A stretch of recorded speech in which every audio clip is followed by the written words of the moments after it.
축덕과 추갈못이 함께 즐기는 방송 축덕숙덕 54번째 이야기 시작합니다. 와우. 많이 추워졌죠? 네, 너무 추워진 것 같아요. 뜨거웠던 2019년 K리그가 막을 내렸습니다. 빗속에서 네. 아우였어요. 완전 수중전이었죠. 전북이 전북을 했고 네. 울산은 전복됐습니다. 콩산.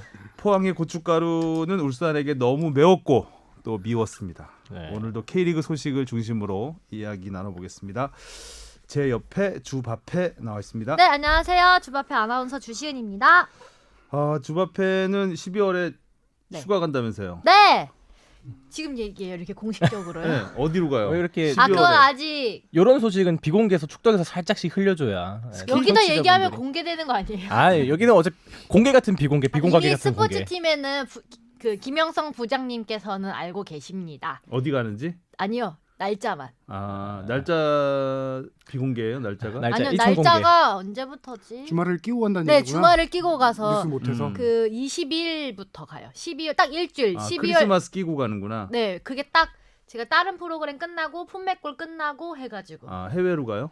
네, 이번에는 일주일 동안 갑니다. 취조하시는 것 같은데요. 약간, 누구랑 예. 갑니까? 친구랑 갑니다. 주영민의 취조실. 어디? 어디는 비밀입니다. 궁금한 걸 알게 될 것 같은데. 시크릿거리군요.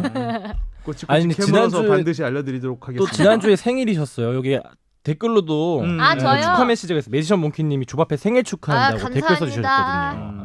생일은 잘 보내셨어요? 네, 잘 보냈습니다. 그러나 인스타에 홍보를 많이 하시더라고요. 생일. 아니 그날 생일이 선물 많이 받아서. 지난주였어요? 네, 아니, 목요일이었는데. 주바페 생일이라고 떡 선물이 근데 왔더라고요. 떡 드셨어요? 네. 드셨어요? 왜 이렇게 달아요 떡이? 왜 저는 안 줬어요? 저는 안 떡이 줬어요. 없더라고. 그러네, 쑥떡이 그러니까. 없었다.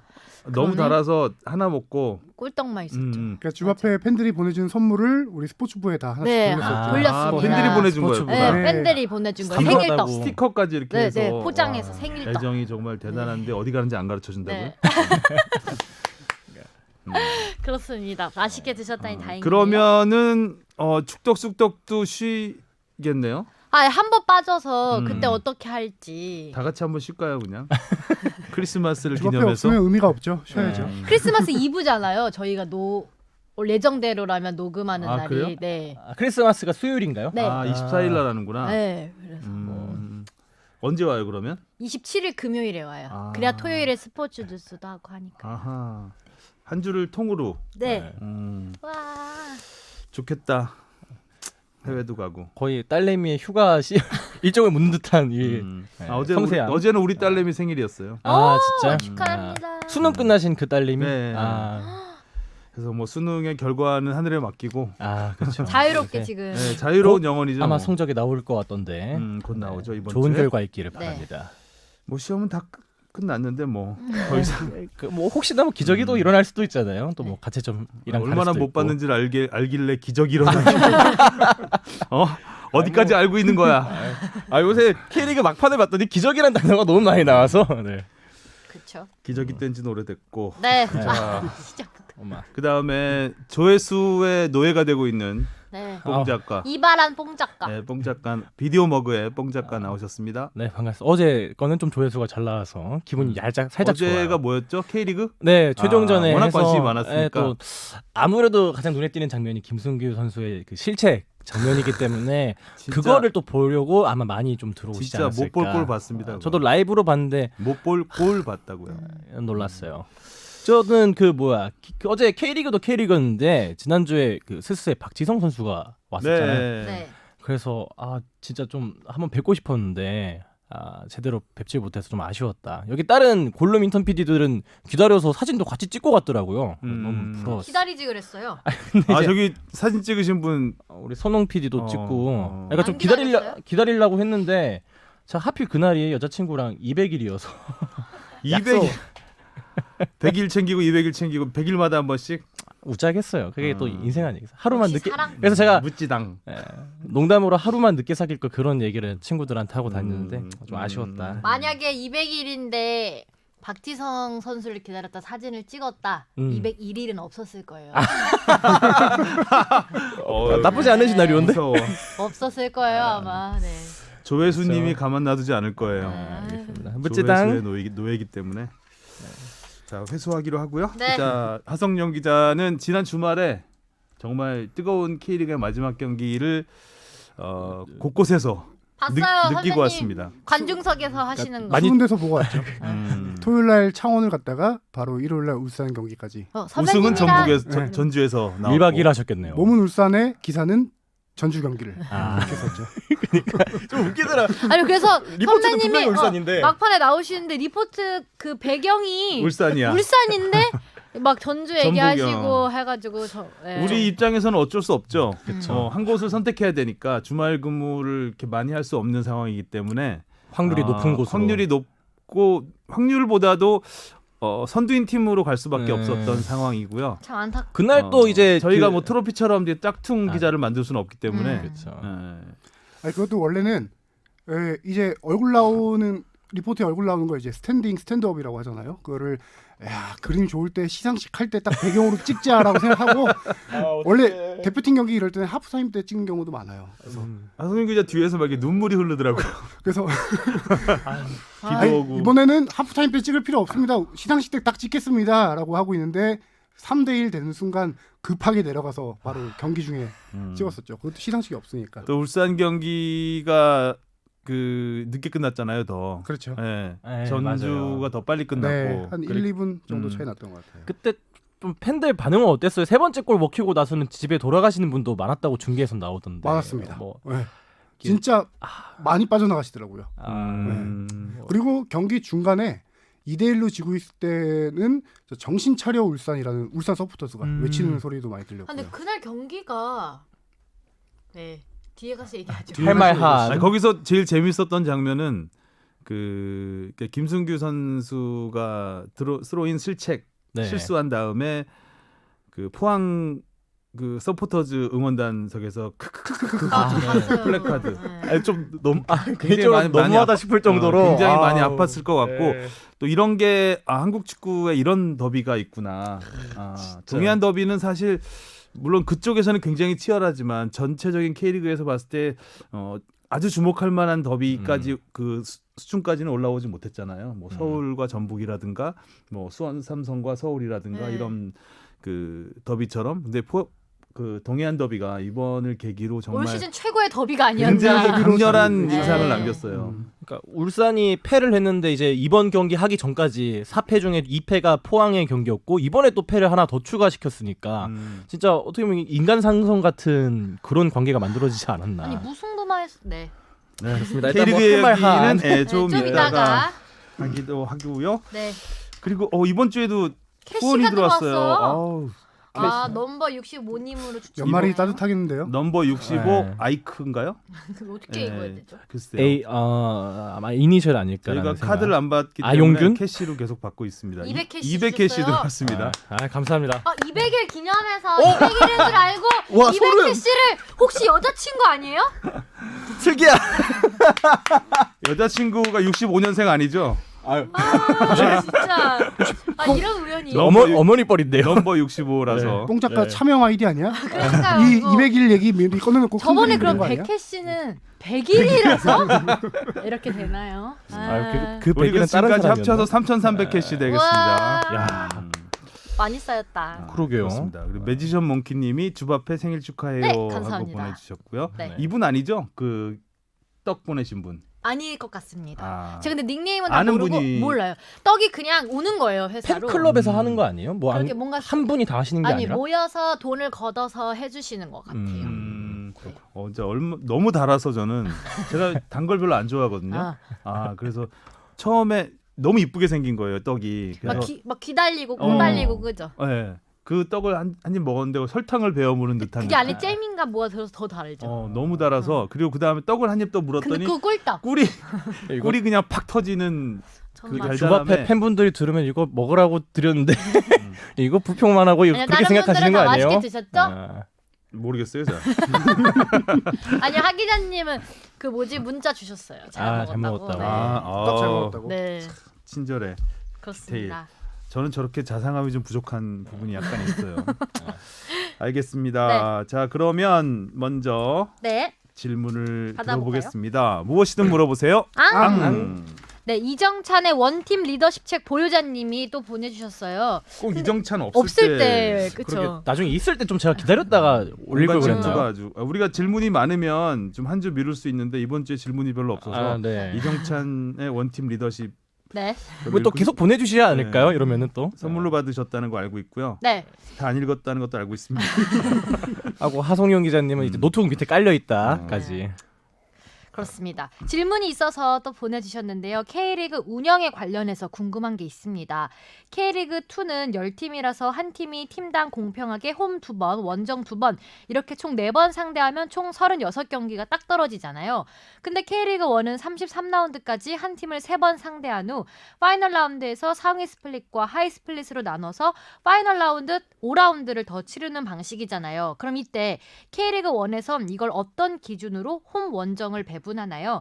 시즌에 한 팀을 2번 만나면 홈 1번, 원정 1번, 4번 만나면 홈 2번, 원정 2번 이렇게 공평하게 할 수 있을 것 같은데 K리그1은 파이널 라운드 전까지 3번 만나서 홈 원정을 공평하게 나누기 좀 애매한 것 같은데요. 프로축구 연맹에선 어떤 기준으로 홈 원정을 배분하는지 궁금합니다. 이거 좀 저도 아주 궁금했던. 저한테는 되게 신선한 질문이었어요. 날카로운 네. 질문이에요. 스프링 라운드가 지금 한지 되게 오래됐는데 5, 6년 이상 됐는데 한 번도 생각해 본 적 없던 오. 근데 이 그 프로축구 경기 숫자는 83년에 그 프로축구가 시작된 이후부터 계속해서 고민거리였어요. 우리는 그러니까 예전에 3경기 한 적도 있었어요.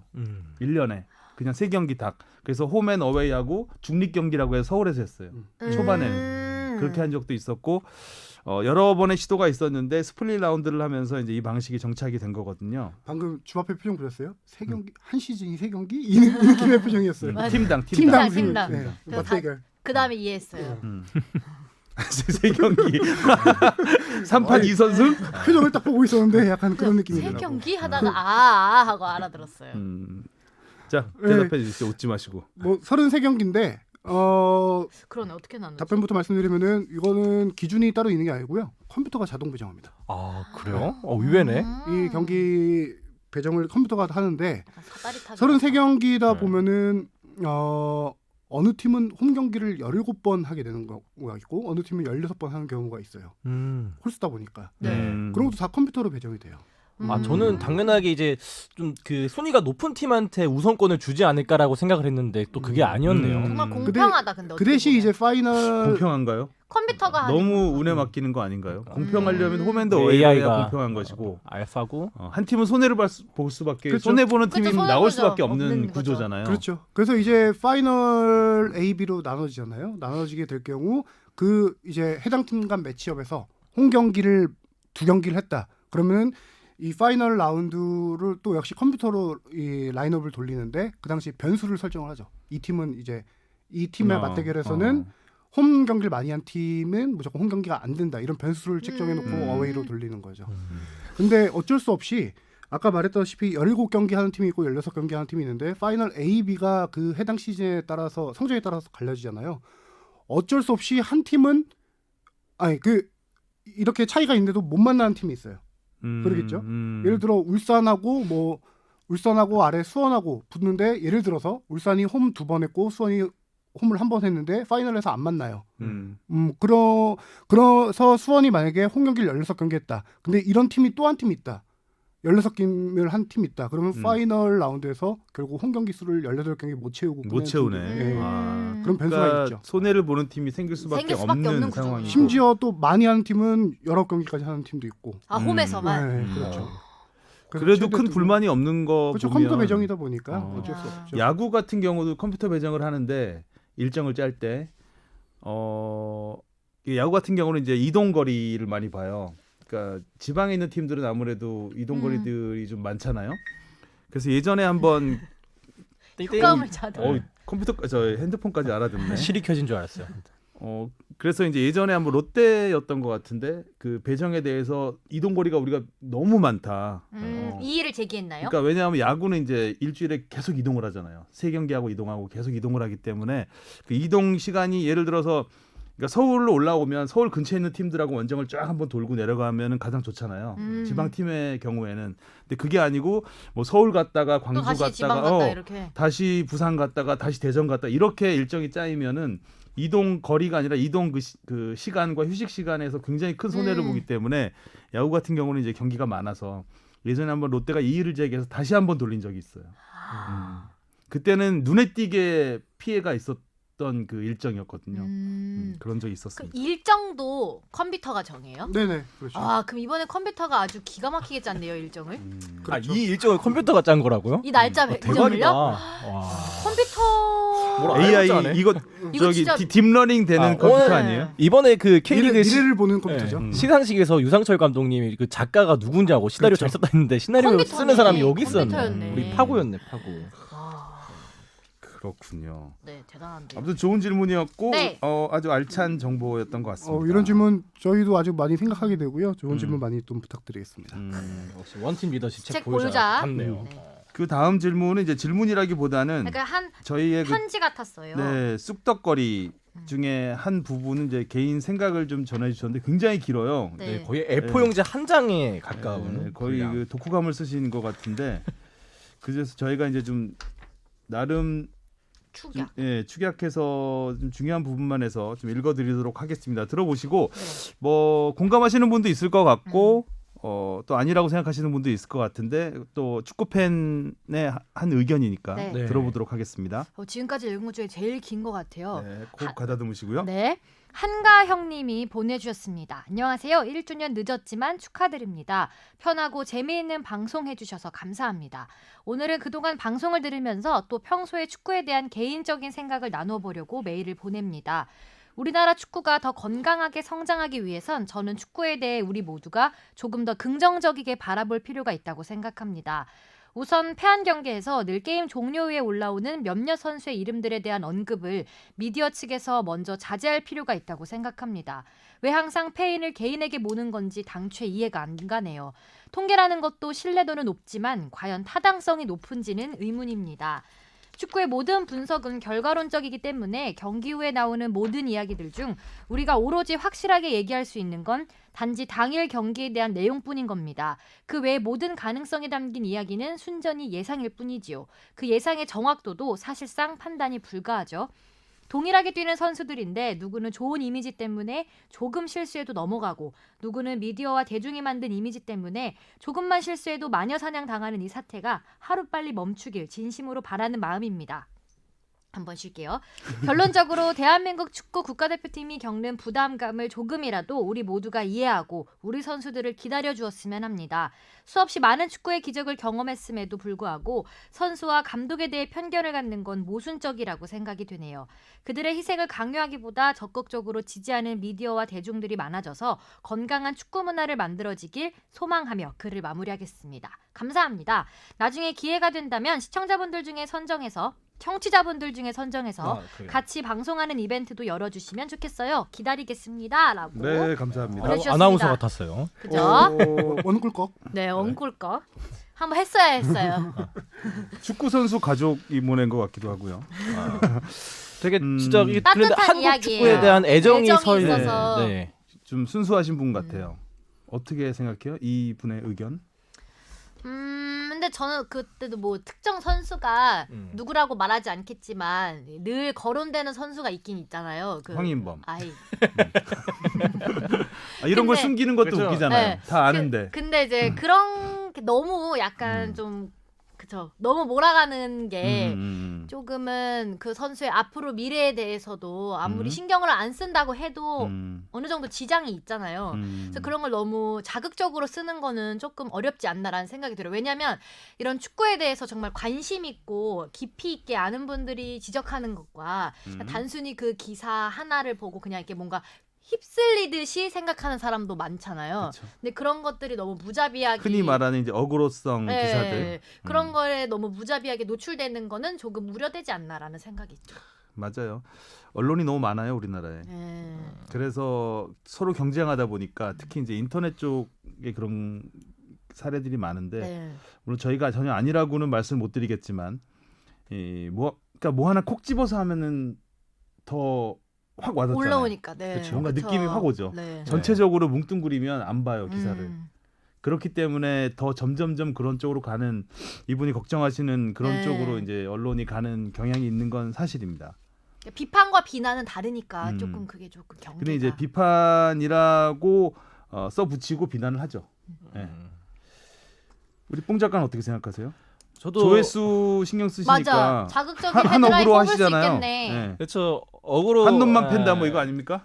근데 이제 대부분 사람들이 이제 무언가 경기를 보거나 했을 때 아무래도 진짜 확실하게 한 사람에 대한 이야기를 좀 더 중심적으로 잡으려고 하는 게 있고 그게 보는 사람에서도 좀 더 편한 게 있는 것 같아요.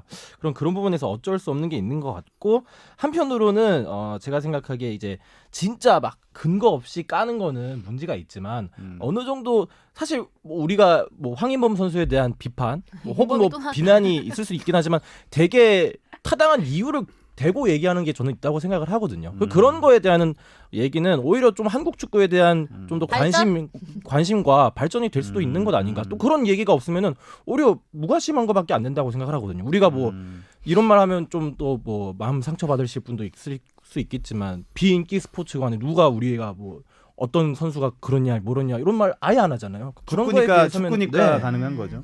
축구니까 어느 정도 가능한 거기 때문에 진짜 말도 안 되는 그런 비난은 안 되겠지만 요 정도는 뭐 감수해야 되지 않을까라는 생각은 있습니다. 알겠습니다. 하성룡 저는 기자는 네. 이 약간 감독이나 선수들을 기다려 주었으면 합니다라는 말은 뭐 저도 공감은 해요. 공감은 하는데 왜냐하면 벤투 감독을 뭐 우리 대표팀 감독으로 선임한 거면서 4년 계약을 한 거는 뭐 4년 동안 이제 월드컵 뭐 가는 과정을 보겠다 이런 건데 당연히 기다려줘야 하는데 그 중간에 충분히 언론에서 잘못된 건 뭐 잘못됐다. 그렇죠. 지적해줄 건 지적해줘야 경종을 울려지는 거거든요. 조용히 왜냐면은 기다리는 건 그건 아니죠. 아니잖아요. 그렇죠. 네. 그래서 뭐 우리가 많이 얘기도 했지만 벤투 감독의 어떤 그 고집 아니면은 조금 선수 선수 운영 방식이라든가 그런 것들에 대해서 벤투 감독도 어떤 자신만의 분명히 철학이 있겠지만 이런 다양한 의견들이 있다라는 걸 좀 알 필요 있어요. 벤투 감독 통역 통해서 충분히 한국 미디어 기사들을 접하고 있고요. 당연히 알고 있거든요. 그래서 경종을 울린 차원에서 충분히 비판은 필요하고 만약에 우리가 진짜 마음 먹고 비난하겠다 싶으면은 더 많이 세게 쓰는 경우도 쓰는 언론도 있을 테고 네, 쓰겠지만 오히려 제 생각에는 지상파 쪽은 그러니까 점점 더 조심하는 네. 쪽으로 기사를 많이 써요. 왜냐하면 같이 휩쓸리지 않으려고 노력하거든요. 오히려 그런 그 역효과들, 역풍이 부는 이런 것들을 많이 봐왔기 때문에 하지만 그 인터넷의 그 몇몇 언론들은 그런 역풍조차도 즐기는 언론들이 꽤 있어요. 무풀보다는 악플이 낫다고. 예. 그러니까 오히려 공격을 받을 걸 알면서 쓰는 기사들도 있어요. 하지만 저희는 오히려 조회수가 중요하니까. 예, 오히려 좀 더 조심하는 부분이 있는 것 같아요. 제가 좀 세게 써도 주영민 팀장이 데스크 보면서 많이 수위를 낮추는 경우도 많아요. 네. 저도 뭐 영상 만들다가 뭐 의도치 않은 자막 누군가에게 조금 상처가 될 수 있는 자막 때문에 이제 비판의 댓글을 받은 적도 있긴 한데 그런 부분에서는 저도 이제 조심하려고 많이 노력을 하고 있고 조회수의 노예. 한국 축구가 못할 때는 그만큼 비판도 하지만 사실 전 조회수라는 이름도 있을 것 같은데. 그죠? 조회수 선생님의 노예. 왠지 있을 것 약간 같아. 이시국 씨 같은 네. 느낌인 건가요? 잘할 때도 그만큼 댓글 좀 부탁드립니다. 칭찬을 한다고 생각을 해요. 깔끔하게 뽕 작가를 좀 혼내주세요. 노예 주제. 무서워요. 요거는 조회수의 노예. 아무튼 못할 때도 있지만 잘할 때는 또 그만큼 칭찬을 해주는 게 또 맞아요. 언론이라고 생각을 하기 때문에 네. 그리고 제 생각에는 뭐 저도 다 이분 의견도 공감을 하고 뭐 뽕 작가나 하성룡 기자나 주시은 아나운서나 다 이게 다 맞는 말이에요. 네. 근데 어떤 경기를 끝나고 분석을 하기 위해서는 선수를 언급하지 않을 수 없고 통계를 언급하지 않을 수 없어요. 데이터 없이 어떻게 분석을 해요? 그렇죠. 그거를 자제해달라고 말씀하시는 거 의도는 알겠는데 이것은 언론 통제다. 언론 탄압입니까 이분? 탄압이다. 한가위 민주화를 위해서 이분이 독재하시는 진짜 분이죠. 이분이 진짜 여기서 빵 터지시겠어요. 축구 독재 한가요. 섞여서 말씀을 드렸고요. 네. 그러니까 불가피한 면이 있다라고 말씀을 드리고 그리고 좀 더 이해를 돕기 위해서는 선수를 거론하면서 그 선수의 움직임이라든가 이런 거를 이제 말씀을 안 드릴 수가 없는 것이고 여기서 말하는 또 뭐 터치 수라든가 이게 뭐 그렇게 중요하냐. 하지만 터치 수는 이제 하나의 사례인 거죠. 그러니까 이 선수가 좀 부진했는데 터치 수는 이 정도였다. 뭐 이제 터치 수가 전부는 아니죠. 슈팅 수가 전부는 아니고 슈팅이야 뭐 아무 데서나 날리면 되는 거 아닙니까? 근데 슈팅을 많이 날렸다고 잘하는 건 절대 아니죠. 근데 이 선수가 굉장히 공격적이었다. 슈팅을 몇 개나 날렸다 한다면 거기에 이제 보충 자료가 지표가 될 수 있죠. 그렇죠. 객관적인. 훨씬 이해를 도울 수 있는 것이고 그리고 뭐 기사들이라는 게 참고 자료죠. 그 읽는 사람들, 보는 사람들 판단은 그분들의 몫인 것이고, 그러니까 이렇게 보는 시각도 있다. 아니면 아닌 것으로 그냥 버리면 되는 것이고요. 그렇게 생각을 하시면 좋을 것 같아요. 그래도 이렇게 축구에 대해서 네, 애정을 그렇죠. 많이 갖고 계신다는 네. 거는 약간 좀 이렇게 좋은 것 같아요. 굉장히 순수함이 묻어나는 저도 되게 네, 감동을 때묻지 않은. 네, 많이 받았어요. 좋으신 것 같아요. 때묻지 않은 언론 탄압이었습니다. 저랑 비슷한 또래 친구가 아니지 않을까라는 조심스러운 앞으로도 생각과 많이 함께. 많이 사랑해 또 네. 마지막에 같이 방송하는 이벤트도 열어주시면 좋겠다고 하셨는데 네, 이거는 절대 안 한번- 하신대요. 주연 팀장님. 네. 언론 탄압이다. 탄압받기 싫어서 자유롭고 싶어서 사실 축덕숙덕이라는 이 자리 자체가 좀 자유로운 자리라 맞아요. 저희가 좀 선수들 얘기도 자유롭게 하고 사실 맞아요. 기사에 쓰지 않는 이야기도 차마 못 쓰는 이야기도 그냥 가볍게 터치 그러니까 예를 들어서 뭐 친구들끼리 술자리에서 할 수 그쵸. 있는 이야기들 이런 이야기들 하다 보니까 우리가 뭐 이제 선수를 자꾸 도마 위에 올리잖아요 저희가 그래서 도마의 신을 자꾸 만들고 있는데 그 그냥 가볍게 들어주셨으면 좋겠어요. 저희들이 예. 우리가 카더라 통신을 기사 리포트로 하진 않거든요. 그렇죠. 여기 근데 여기서는 하죠. 축덕숙덕에서는 이런 얘기도 있다라는 정보를 그러니까 공유하기 위해서 하는 이야기들 거거든요. 가볍게 터치하는 왠지 거기 여기 때문에 와서 앉아 계시면은 선배님들 막 이만큼씩 준비해 오실 것 같아요. 갑자기. 이게 딱 정자세로 앉아서 고개 숙이고 그러니까요. 네 그렇습니다. 오늘 질문도 좋았고 네. 그랬던 것 같아요. 좋았네요. 이런 의견들 보내주시면 네. 네, 각종 네, 좋은 같이 의견들 뭐 네. 의견을 공유하는 것도 좋은 거니까요. 어디로 보내야 되죠? fb@sbs.co.kr로 많이 제발 많이 보내주세요. 티키타카가 제발. 쩔었네요. 기습 들어가는데 외웠네. 네. 아까부터 외우고 있더라고 언제 들어가야 네. 되는데 타이밍 계속 생각하고 보고 있어요. 있었습니다. 그 정찬 선배님이었나 성명 선배님이 앙에 일주일 전부터 예, 연습한다고 타이밍. 집중하시듯이 저는 그 이메일 주소에 집중했습니다. 주합회는 점점 느는데 하성룡 기자는 늘지 않아요. 자 이제 본론으로 들어가겠습니다. K리그 네. 뜨거웠던 K리그의 마지막 최종전 리뷰 들어보겠습니다. 마지막에 우승 팀은 울산이 아니고 전북이었습니다. 전북이 강원을 1대 0으로 꺾으면서 포항에게 4대 1로 패한 울산을 제치고 역전 우승을 차지했고요. 서울은 대구와 득점 없이 비기면서 3위를 확보해 챔피언스리그 티켓을 거머쥐었습니다. 인천은 또 경남과 비기면서 잔류왕의 위용을 과시했습니다. 울산이 비가 더 많이 왔던 것 같아요. 전주보다. 아니 근데 비가 엄청 많이 오는 게 보이더라고요. 서울은 계속 비가 이제 별로 돌려가면서 안 왔는데. 봤는데 울산 쪽이 좀 더 많이 비가 왔죠. 많이 와서 네. 좀 더 경기하는 데는 좀 어려움이 있지 네. 않았을까. 근데 포항이 진짜 울 줄 몰랐지. 잘하던데요. 포항이 이길 경기를 했고 너무 잘했고 저는 울산이 너무 뭐 이렇게 생각하지 않았겠지만 안이하게 대처하지 않았나라는 생각이 들고 진작에 전북 울산 결승전이라고 불렸던 그 경기에서 끝냈어야 했다. 맞아요. 거기서 못 끝냈을 때 약간 좀 기세가 기울지 않았나라는 생각이 들어요. 근데 주합회가 이렇게 늘었다니까. 네. 저도 들으면서 이거 예리한데. 왜냐면 라는 생각을 그때도 맞아요. 그 굉장히 경기를 잡았어야 돼. 그 울산이 경기에서 너무 답답했어요. 네, 그 경기에서 울산이 홈에서 왜 네. 이렇게 했는지 모르겠다라고 심지어 했는데 엄청난 관중이 왔고 음. 이미 우승 시상식이 준비되어 있다는 것도 선수들도 다 알았을 거고 음. 다 알고 있는 상황에서 왜 그런 경기를 답답하게 했는지 전 이해가 안 됐거든요. 근데 그 경기에서 끝났으면 포항전에서 더 가볍게 했을 거고 그랬으면은 더 이런 극단적인 결과가 안 나왔을 거라고 저는 생각하는데 약간 그 울산 전북전을 놓친 게 울산이 마지막에 패한 요인이 아닌가 이렇게 생각했습니다. 맞습니다. 네. 저는 그 경기를 보면서 포항은 울산의 약점을 정말 잘 공략했고 울산은 포항의 약점을 제대로 공략하지 못했다. 이렇게 판단했는데 뭐냐면은 주니오 선수의 동점골 장면 보면은 그 자리에 이제 중앙 수비수 전민강 선수가 섰어요. 전 경기 하창래 선수가 이제 못 나오는 경기라서 포항의 이날 가장 큰 약점 중에 하나가 중앙 수비였어요. 그래서 저는 중앙을 집중적으로 공략을 이제 그 약점을 파악했으면 공략을 했어야 되는데 왜 계속 저는 의문점 중에 하나가 이제 뭐 김태환 선수가 못 나오니까 김보경 선수를 측면에 좀 배치한 면이 있었어요. 음. 김인성 선수가 왼쪽에 들어가고 근데 중앙이 그렇게 약하다 싶으면 이제 중앙은 김보경 좋아하지. 선수를 좀 중앙으로 투입하고 네. 측면에 다른 선수 투입하고 이런 전략을 했으면 어땠을까라는 생각이 들었는데 오히려 교체 카드를 김승준 선수를 썼어요. 이 선수 좀 왜냐면은 이날 경기에서 믹스 선수가 빠졌잖아요. 네. 중앙에서 컸죠. 볼 배급이 진짜 잘 안 됐던 네, 경기였어요. 믹스 선수 빠진 게 너무 컸던 것 같아요. 그러면 볼 배급 섞이지 않았구나 그래서. 네, 그렇죠. 그런 거죠 이게 선수. 그거를 김보경 선수가 와서 중앙에서 좀 풀어줬어야 된다라는 생각이 음. 들었는데 그거를 오히려 그렇지 않고 김동원 감독님은 김승준 선수를 투입했는데 패스 주기가 그렇게 뛰어난 선수가 아니거든요.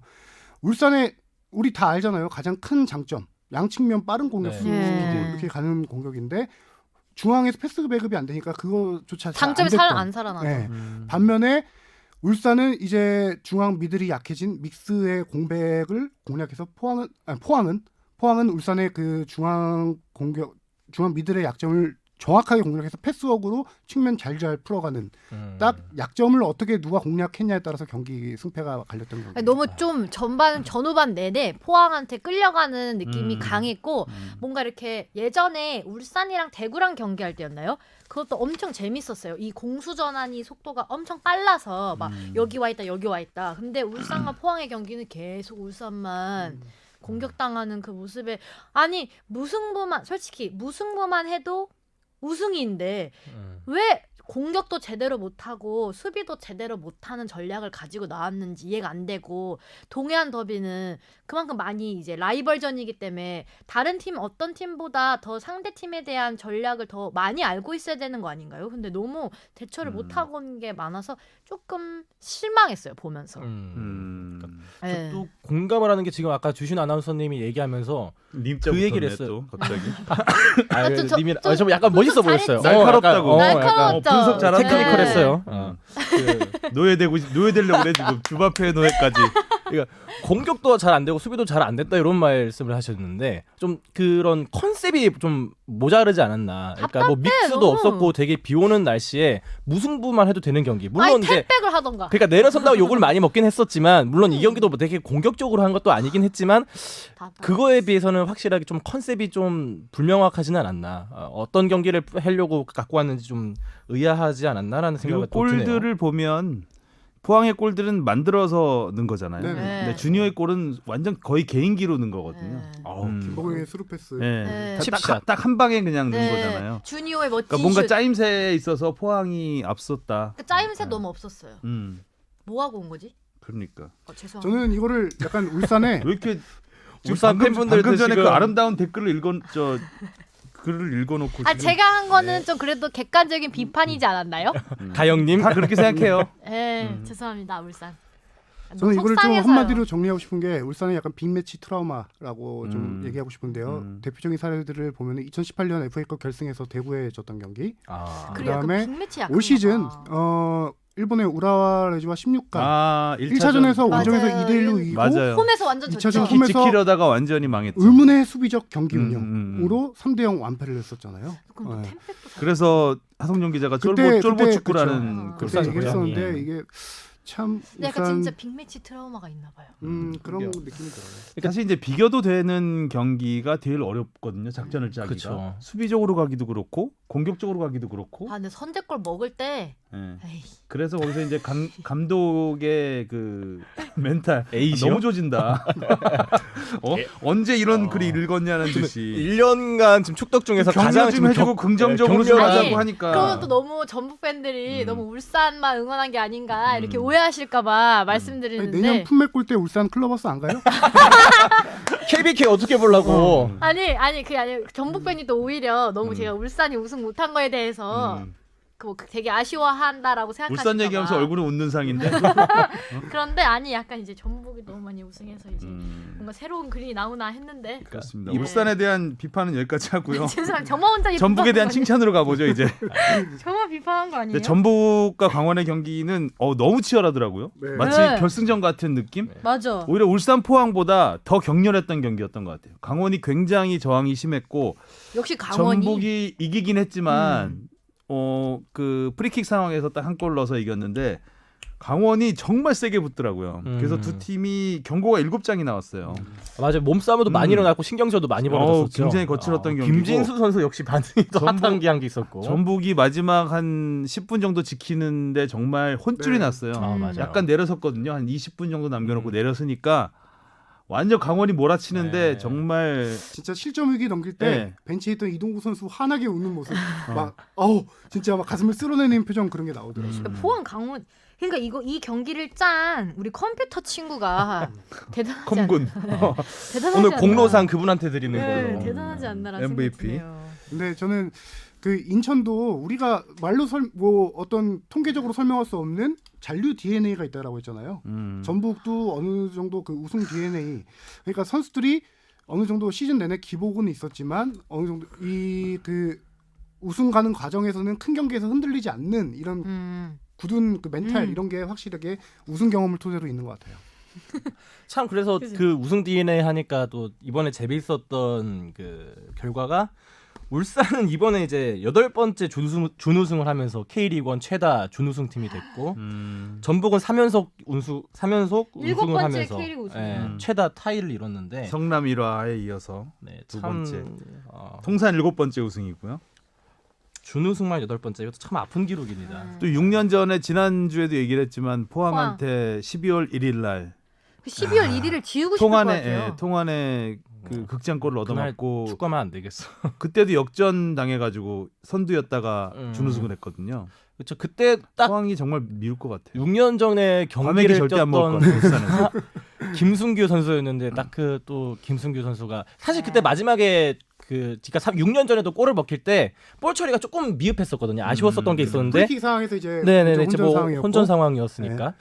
근데 이번에는 정말 이때 되게 잘해줬는데 그 말로 전에서는 설명할 막 수 엄청 없는. 열심히 그러니까요. 막았잖아요. 근데 갑자기 야, 김승규 선수가 국가대표 골키퍼가 그런 실수를 한다. 저는 축구 기자하고 그런 장면 처음 봤어요. 근데 스로인을 이게 약속된 거였나요? 아니면 아니 갑자기... 워낙 급하게 그쵸. 경기 시간이 정리하려다 없으니까. 보니까 왜냐면 시간이 시간이 없었으니까. 없어서 그래도 골키퍼 가는 네. 경우는 흔치 않거든요. 그래도 그건 좀 아니었던 것 같은데 골문을 향해서 했잖아요. 어찌 됐든 거기다가 바로 앞에 선수가 골문 한 명 바로 있었어요. 앞에. 그렇죠. 네. 쌩쌩한 호영준이 있었어요. 뭔가- 차라리 앞쪽으로 던졌으면 모르겠는데 이 옆쪽으로 골문 앞쪽으로 저쪽에 던졌단 말이에요. 달려오던 선수에게 네. 더 멀리 상대 주려고 그렇- 했었나 봐요.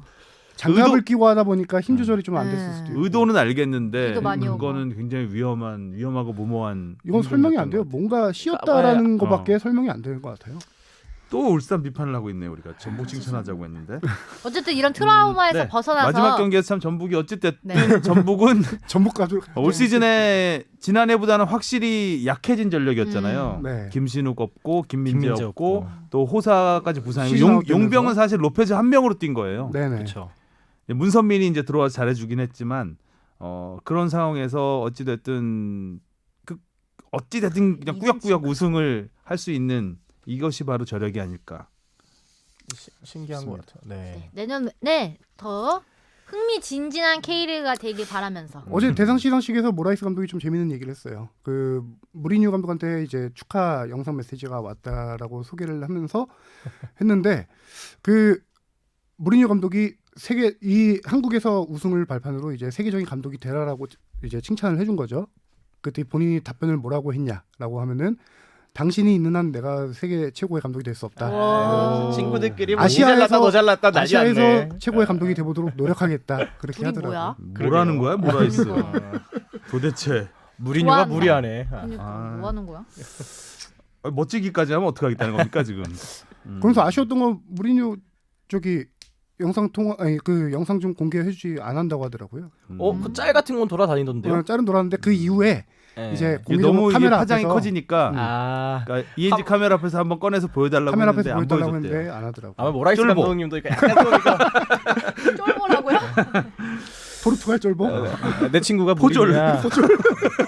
포졸이요? 자랑은 좀 하고 싶었는데 그렇죠, 약간 그렇죠. 이제 네. 크게까지 못하셨던 것 모라이스 같아요. 감독은 뭐 최고의 한 해를 보냈기 때문에 좀 쫄보라는 말 들어도 돼요. 네. 농담이니까.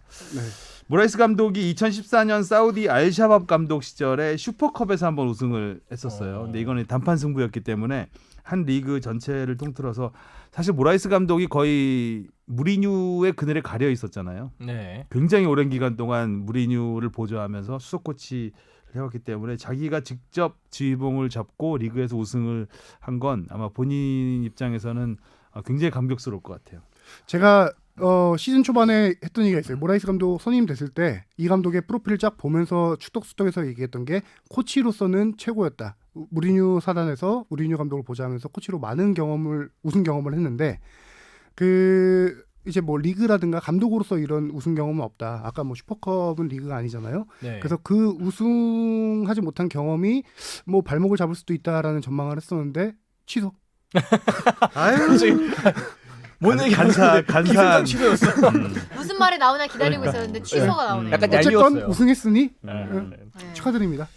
자, 일단 뭐 전북의 우승, 울산의 준우승, 포항도 4위를 했어요. 네, 한 단계 4위까지 마지막에 한 단계 음. 올라서서 서울과 대구가 비기면서 대구를 제치고 서울하고 승점은 똑같은데 다득점에서 밀려서 4위를 했고 서울과 대구 생각보다 좀 밋밋했던 경기. 그죠? 0대 0으로 끝났는데 뭐 골이 안 나서 그랬다기보다 전체적으로 두 팀이 대구가 홈에서 좀 굉장히 강했었는데 의외로 네. 대구가 뭐 좀 뭐라고 해야 될까요? 굉장히 중요한 경기였는데 네. 그런 걸 느끼지 못할 정도로 좀 느슨하지 않았나. 서울이 준비를 참 잘해왔던 경기예요. 서울 아. 딱 그 뭐 세징야 비롯한 쓰리톱에 대한 음. 대비 방법을 최용수 감독이 정말 이 경기만을 위해서 그 인터뷰 들어보니까 선수들을 좀 많이 쓴소리를 많이 했대요. 경기를 준비하면서. 른스 감독이 어. 무서우실 것 같아요. 그거를 본인 표현 빌리자면은 히스테리라고 표현을 하더라고요. 기자회견에서. 지난 일주일 동안 내 히스테리를 받아준 선수들에게 너무 고맙다. 그만큼 이 경기의 중요성을 알았던 거고 최용수 감독은 선수들을 어떻게 다뤄야 되는지 이 한 경기 빅매치를 어떻게 치러야 되는지를 확실하게 경험으로 아는 감독이니까 적재적소에 세징야 에드가 김대원 선수 이 선수들에게 전반 수비를 좀 맡기면서 네네네. 공간을 약간 좀 주지 않는 그 전략적 전술이 확실하게 이 경기는 비교도 된다라는 생각을 갖고 나왔던 것 같아요. 비겨야 되는 경기는 이렇게 하는 것이다. 예, 그렇죠. 그걸 확실하게 상대를 보여주는 잘 거죠. 분석하고 네. 상대의 강점을 최소화시키는. 또 서울이 또 그러니까 원정 약간 경기이기도 했으니까요. 서울이 대구를 좀 뭔가 못 움직이게 하는 듯한 네. 느낌? 대구가 워낙 그런 움직임이 좋고 또 선수들 빠르잖아요. 개개인이 엄청 네. 빠르니까 그 선수들의 발목을 잡으면 확실히 좀 대구 입장에서는 그 에드가의 오버헤드킥 이게 안 들어가면서 안드가 에드가의 안드가? 킥이 안 들어가면서 대구 입장에서는 비길 수밖에 없었던 네. 상황이었죠. 세징야도 좀 답답했고 그죠? 저 확실히 세징야가 안 풀리니까 전반적으로 안 안 풀린 풀려, 느낌이 대구는. 네 맞아. 있더라고요. 슈팅의 정확도도 많이 떨어졌고 네. 세징야 묶으면 조금 그런 것 같아요. 대구는. 네 맞아요. 그러네요. 이렇게 해서 서울이 아시아 챔피언스리그 티켓 오랜만에 마지막 한 장. 거뒀죠. 네. 3년 만에 네. 복귀죠. 그래도 네. 지난해 거의 강등 그렇죠. 위기까지 갔다가 플레이오프까지 그러니까요. 갔다가 네, 굉장히 신기해요. 성공적인 시즌이었다고 최영수 봐야죠. 감독님이 진짜 대단하신 것 같아요. 진짜. 솔직히 전력 보강이 뭐 그렇게 많지도 않았는데 용병 정도만 있죠. 네, 용병 페시랑 정도. 알리바이프, 알리바이프. 뭐 오스마르 정도. 박동진 선수 수비수였던 박동진을 스트라이커로 공격수로 네. 바꾸면서까지 버텨왔는데 또 그 새로 들어온 외국인 선수들이 자기 또 알짜배기 역할을 다 해준 것 같아요. 알리바이프 선수도 거의 전경기 알리바이프는 출장을 거의 했고. MVP급이고요. 네. 페시치는 중간에 좀 다쳐서 네, 네. 장시간 부상 때문에 네, 그게 좀 그러니까 서울이 아쉽긴 진짜 했고. 어려움이 많았죠. 또 오스마르가 워낙 예전 서울 전성기 시절에 이제 수비 중심을 잡아주는 선수인데 미드필더와 중앙 수비 다 보는 선수거든요. 네. 올 시즌에도 뭐 중앙 수비 주로 보면서 팀에 필요한 순간 오스마르가 진짜 큰 역할을 해줬다고 봐요. 하면서도 왼발킥이 또 박주영 빛났을 때도 있었고. 선수도 그럼요. 그쵸. 올 시즌에 좀 마티형답게 선수를 진짜. 잘 이 이끌어줬고 정도면 부활이라고 좀 해도 될 정도로 전성기 시절은 내년에는- 아니지만 내년엔 좀 투자가 될까요? 최 돼야 되겠죠. 감독이 구단에 요청을 했다고 해요. 음. 챔피언스 분명히 올 시즌 이 얕은 스쿼드로는 챔피언스 리그를 안 되죠. 치를 수 없습니다. 힘들 것 같아요. 경남처럼 될 수도 있어요. 잘못하면. 네, 갑자기 또 폭삭 주저앉을 수 그럼요. 있는. 갑자기 확 뛰는데 경남 올 시즌 좀 이렇게 성적이 안 좋은 이유 중에 하나가 챔피언스 리그잖아요. 챔피언스리그에 좀 힘 좀 내보려다가 네. 보니까 정작 국내 네, 리그에서는 리그가 힘들어지잖아요. 또. 무너지는 결과 나오니까 챔피언스리그까지 둘 다 안정적으로 가져가기 위해서는 네. 잘해야 되겠죠. 구단에서도 진짜 서울에서 투자를 해줘야 K리그 흥행도 같이 네. 좀 사야 하는 면도 있으니까요. 아무래도 좋은 경기장에서 하는데 좀 관중도 제일 많았잖아요. 그러니까요. 네, 이번에 되게 많이 왔더라고요. 그 저거는. 자, 인천의 잔류 이 현장에도 우리 하성룡 기자가 있었습니다. 바쁘셨어요? 왔다가 전국 반박공곡을 누리셨네요. 방방 토요일, 일요일 그냥 낭방공곡. 토요일 가기 전에 저기 주중에는 경주를 또 한번 갔다 왔거든요. 그때 선홍 PD한테 카톡을 했었죠. 아 그래요? 오전 중에 저녁 먹을 맛집 리스트 한 3개만 달라. 보냈나요? 그 박태건님이 보내서 글로 갔는데 별로더라고요. 손흥 PD 입맛이 싸네. 별로네. 어머니가 가래. 어머님 죄송합니다. 탈룰라네요. 그래, 아 웃기다. 인천. 경주는 왜 가셨어요? 골프 취재 골프. 때문에 갔다 왔죠. LPGA, PGA 그. 예. 안 가도 되는 건데. 맛집 한번 가보겠다고 가더라고요. 자, 경기, 인천과 경남 0대0으로 비기면서 인천 정말 뭐라고 해야 되나요? 그야말로 배수의 진을 치고 몸을 던졌죠. 그렇죠. 하지만 인천이 잘하는 경기는 아니었어요. 아니죠. 네. 정말 근데 경남도 어떻게 이게 슈팅이 15대 5 슈팅을 뭐 3배 이상 했는데 유효스팅이 아니었나봐요. 유효스팅은 비슷해요. 한 3개 서너 개 정도? 근데 그게 그 유효 슈팅들이 거의 다 완벽한 골 찬스였어요. 그러니까 그거를 한 넣어줘야 두세 개 하는 건 놓쳤어요. 넣었어야 네. 됐는데 그게 못 넣어가지고 넣어야 됐는데. 이거는 인천이 잘했다기보다는 경남이 조금 부족했다. 경남이 많이 몰아쳤는데 경남이 좀 더 아까운 경기였죠. 결정력이 네. 조금 부족했어. 네, 경남이 비김을 당한 경기였죠. 그렇죠. 무승부를 당한 네. 경기. 어찌 됐든 유상철 감독은 올 시즌 해피엔딩으로 끝났습니다. 네, 감독 다행이에요. 부임 이후에 잔류를 약속했는데 그 약속을 지켰고 이제 남은 약속 하나를 진짜. 지켜달라는 그 팬들의 거기가- 플래카드가 되게 감동적으로 그 다가왔습니다. 상황을 조금 설명드리고 싶은데 이제 경기가 다 끝나고 나서 유상철 감독이 선수 한 명 한 명 다 끌어안으면서 이제 기뻐했죠. 기뻐하고 방송 인터뷰를 그라운드에서 진행했어요. 그 진행하는데 우리는 다 이제 끝나고 그 다음 일정은 공식 기자회견이에요. 실내에서 하는 공식 기자회견. 근데 이천수 전력강화 실장이 유상철 감독과 함께 같이 관중석, 원정 응원석 이날 한 600명이었다고요? 700명 정도 된다고 하더라고요. 많이 왔는데 왔다. 그 앞으로 가더니 아침 8시에 차 타고 서포터스석에서 확성기를 받아들어서 거기다 이제 팬들한테 멘트를 했어요. 물론 뭐 기자회견에서 밝힌 내용이지만 오늘 팬들이 있어서 잔류할 수 있었다. 홈 경기 같은 분위기를 만들어줘서 고마웠다라는 인사를 하면서 약속을 한 게 또 다른 약속을 했죠. 두 번째 약속. 그거 꼭 지키겠다라는 약속을 한 거죠. 두 번째 약속이 뭐냐면은 첫 번째 약속은 이제 분명히 인천 내가 잔류시키겠다라는 내년에- 거였고, 그다음에 반드시 KU를 해서 다시 돌아올 수 있도록 하겠다. 네. 플래카드 관중석에 플래카드가 걸려 있었거든요. 그 남은 약속도 꼭 지켜주세요. 방금 그 진짜 너무 팀장님이 감동적이더라고요. 말씀하셨는데 그거에 대한 답변을 하면서 확실하게 또 약속을 한 거죠. 인천만큼 이렇게 스토리가 있는 팀은 또 없는 것 같아요. 약간. 8년째 생존을 했고 4시즌 연속 최종전에서 최종전에서 잔류를 승점을 확정했고 했고. 이번 시즌이 승점 1점 차로 잔류를 했는데 가장 근소한 차이더라고요. 지금까지 보니까. 그러니까 지난해에 승점 2점 차 9위, 2017년에 4점 차 9위, 2016년에 2점 차 10위. 다 2점 차 이상씩이 났었는데 이번에는 승점 1점 차로 10위로 잔류를 하게 됐습니다. 근데 이 부분은 좀 짚고 넘어갈 것 같은데 VAR 판정이 있잖아요. 핸드볼. 그니모또. 좀 어떻게 그건 보셨어요? 저는 글쎄요. 저는 PK 선언했어야 됐다고 무조건 선언할 수 있는 상황이 있지 저도 않았을까. 충분히 PK 상황이라고 보긴 했어요. VAR까지 보고 나서 그런 판정을 내렸다는 건 좀 더더욱이 이해가 가지 않는. 더 그런 경남 입장에서 판정이었죠. 아쉬웠던 거는 분명히 유효 슈팅 각이었고 아주 예리한 각이었거든요. 네.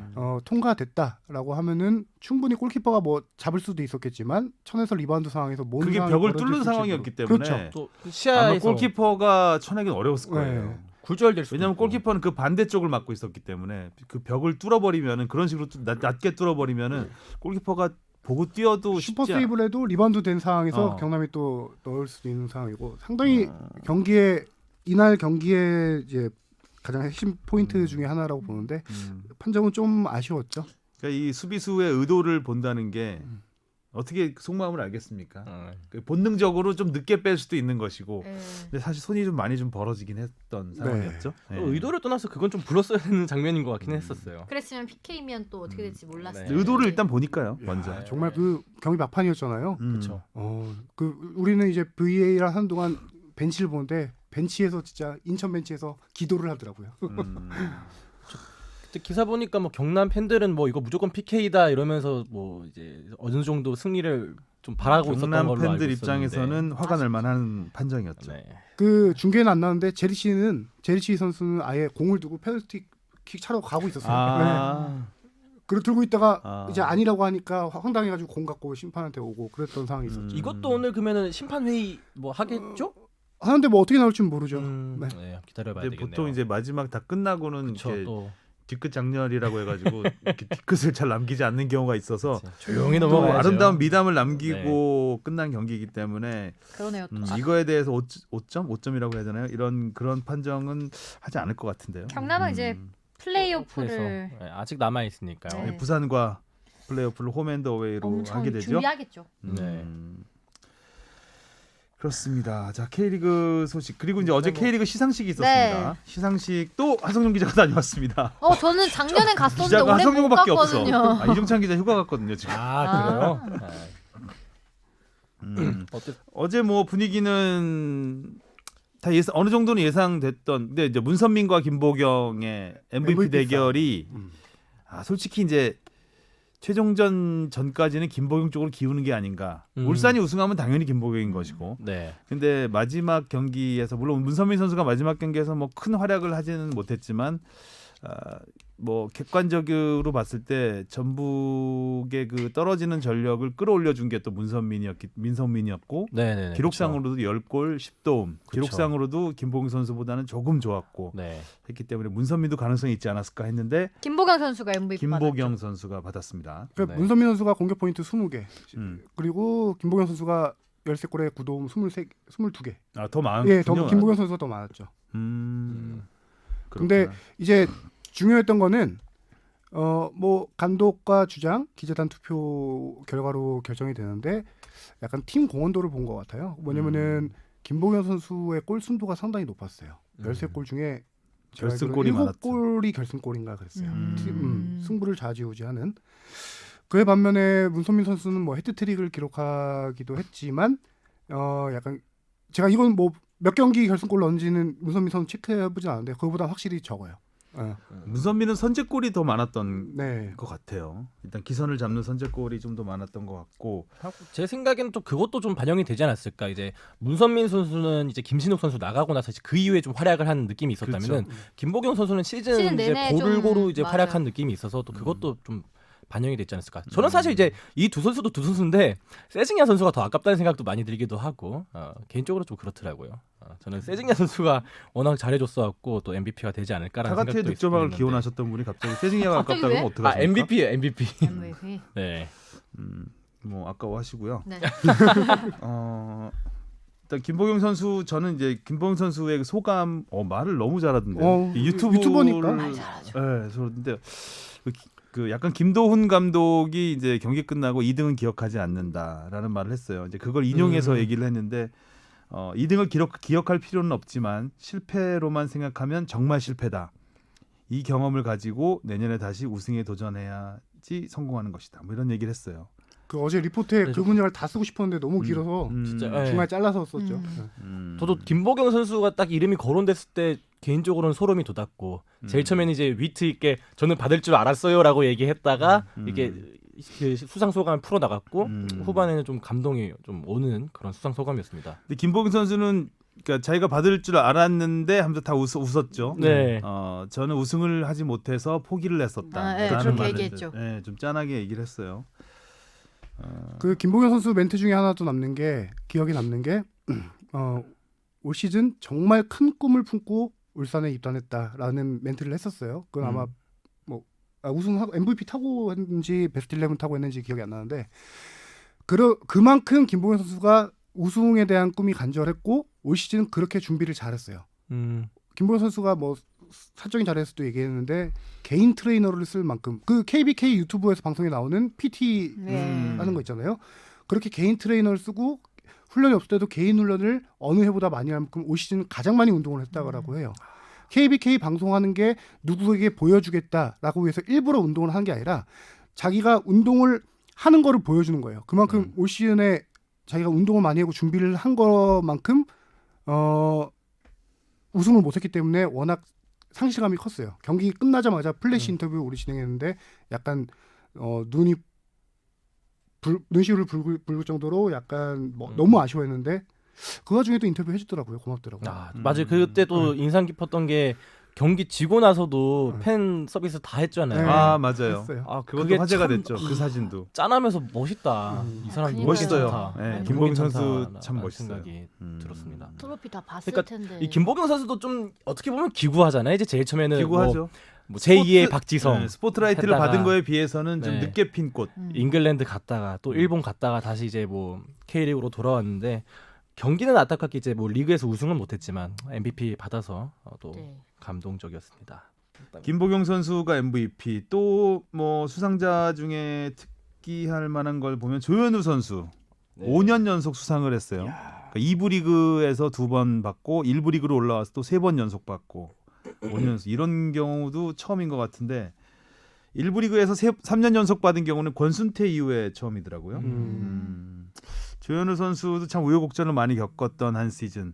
해외 이적 얘기가 있죠. 네, 그것 때문에 사실 시즌 중반에 좀 많이 흔들리기도 했었죠. 그럼 내년에 다시 또 그 도전한다고 본인은, 얘기를 네. 일단 뭐 조광래 사장과 얘기를 해봐야 되겠지만 그렇죠. 본인은 나가고 싶다는 얘기를 했어요. 제가 볼 때 뭐 어떻게 될지 모르겠지만 본인이 워낙 해외 이적 의지가 강하고 이 상황에서 잔류할 수 있을까라는 의문이 좀 들긴 해요. 예를 들어 해외 진출이 막히더라도 대구와 내년 시즌 함께 할 수 있을까? 워낙 인터뷰 뉘앙스나 이런 걸 봐도 이적을 좀 생각을 많이 하고 있는 것 같더라고요. 유럽이 안 되면 뭐 일본 쪽도 생각을 해볼 것 같은.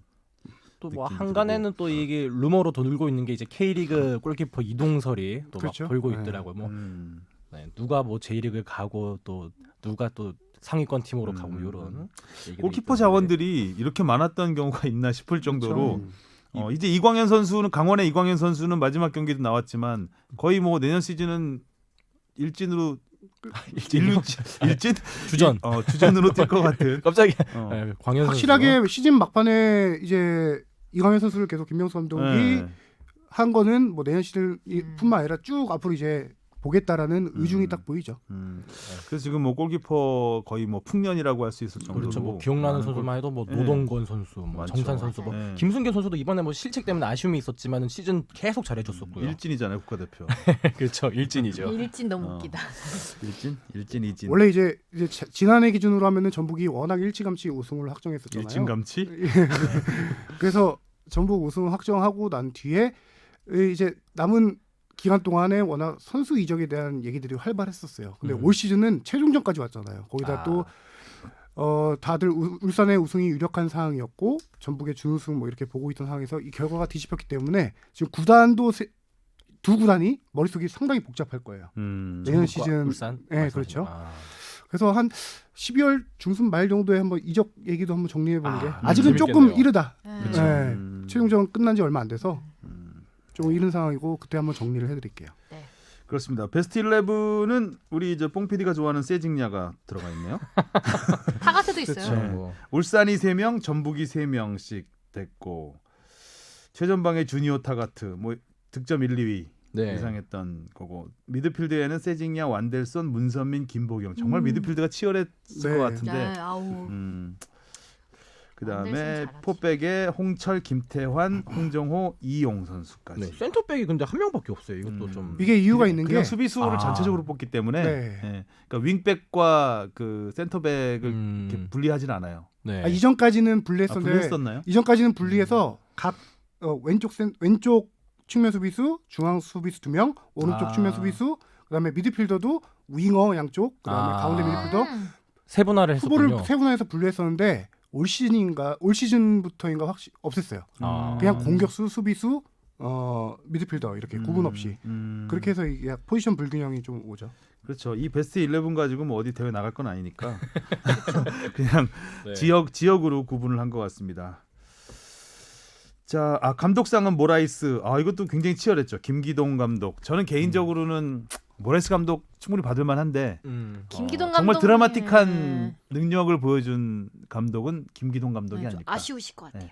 맡을 때 11위였잖아요. 네. 포항 맡을 때. 근데 4위로 끝났잖아요. 네. 엄청난 급상승이죠, 그야말로. 그렇죠. 음. 저희랑 전화하고 나서 잘 됐어요. 아니에요. 전화하고 나서 굉장한 슬럼프에 빠졌다가 그걸 딛고 일어섰어요. 잘 되다가 우리의 전화하고 전화를 슬럼프 깨고 하다가 일어섰어요.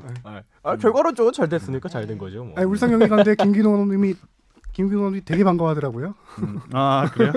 전략과 전술 친하잖아요 원래. 네. 잘 짜시는 것 같아요. 우리 그러니까 저도 뭐 김기동 감독을 잘 알아서 얘기를 하자면은 전략 전술만도 있지만 그보다 더 큰 건 진짜 형님 리더십이라는 게 맞아요. 선수 진짜, 잘하는 진짜. 능력. 형님 리더십이 아니에요. 형 리더십이에요. 되게 진짜 친근한 빼고 느낌 나죠. 되게 친근하게 네. 선수들에게 아.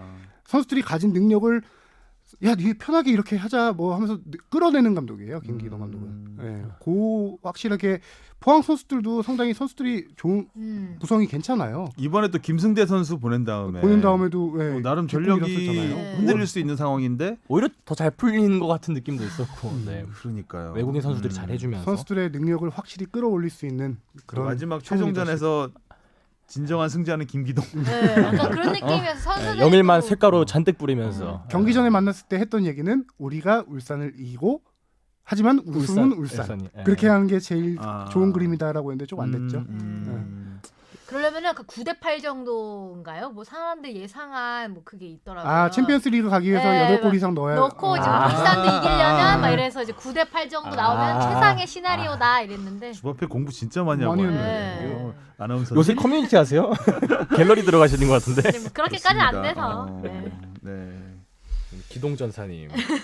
자 이렇게 해서 K리그는 마감이 됐습니다. 네. 좀 전에 관중 얘기 잠깐 했었는데 올 시즌에 K리그 1, 2 합계 관중이 230만 명 처음으로 와. 돌파했어요. K리그 1, 2 모두 스플릿 라운드 시작한 2013년 이후에 최다 관중. 네. K1은 경기당 8,000명이 처음으로 넘어섰습니다. 그리고 서울이 17,061명의 평균 관중을 기록해서 올해 국내 프로 스포츠 구단 야구를 포함한 거죠. 네. 야구를 포함해서 가장 많은 평균 관중을 기록했습니다. 와. 이게 또 의미가 있는 게 다 유료 관중만 집계한 거기 그렇죠. 때문에 더욱 네. 의미가 있는 거겠죠. 사실 프로축구 그 초창기부터 하면 최다 관중 아니에요. 2만 명 넘을 때도 있어요. 뭐 예전에 어린이들한테 눈대중으로 뿌리고, 손으로 요만큼 1,000, 2,000, 3,000 이렇게 될 때도 있었으니까 한근 두 분 세듯이. 그때는 공짜표가 많았었죠. 네. 공짜표도 많고, 그러니까 처음에는 이제 그렇게 눈대중으로 셌던 시절이 있었고, 그 다음에 이제 공짜표가 있던 시절, 그 시절에는 기자들 뭐 관계자들까지 전부 관중으로 셌던 거. 지금 근데 진짜 지금은 유료표 관중. 순수하게 돈을 내고 온 관중만 세서 이제 17,000명이 넘었으니까 대단한 거죠. 네. 그 대구파크가 이제 올 19번의 홈 경기 중에 9번 매진. 대단해요. 굉장한 흥행에서는 뭐 대구가 잘 넘버- 지었어요. 네. 그리고 음, 경기장을. 올 시즌 K리그 흥행에 가장 초석을 깐 게 이제 대구였죠. 대구죠. 네. 대판이죠. 딱 그 정도 사이즈가 좋은 것 같은데.